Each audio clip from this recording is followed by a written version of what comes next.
أعوذ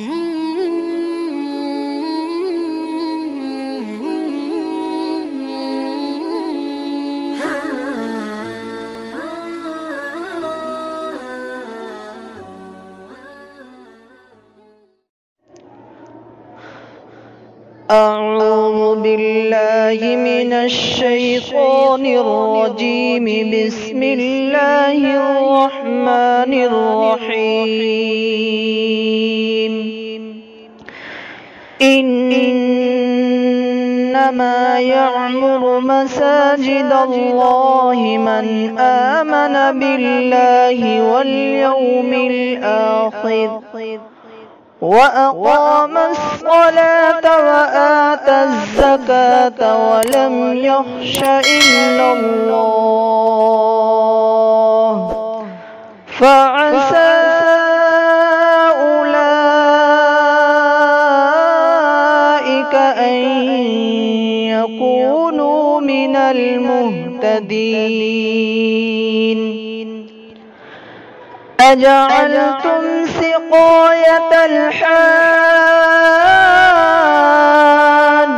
وعمارة المسجد الحرام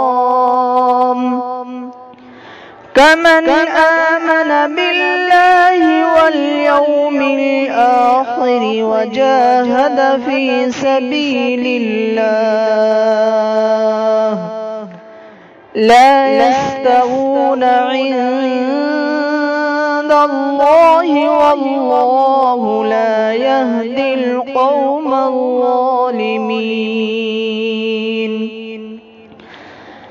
الذين آمنوا وهاجروا وجاهدوا في سبيل الله بأموالهم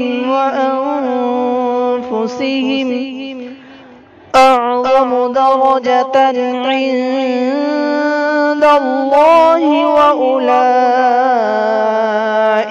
هم الفائزون.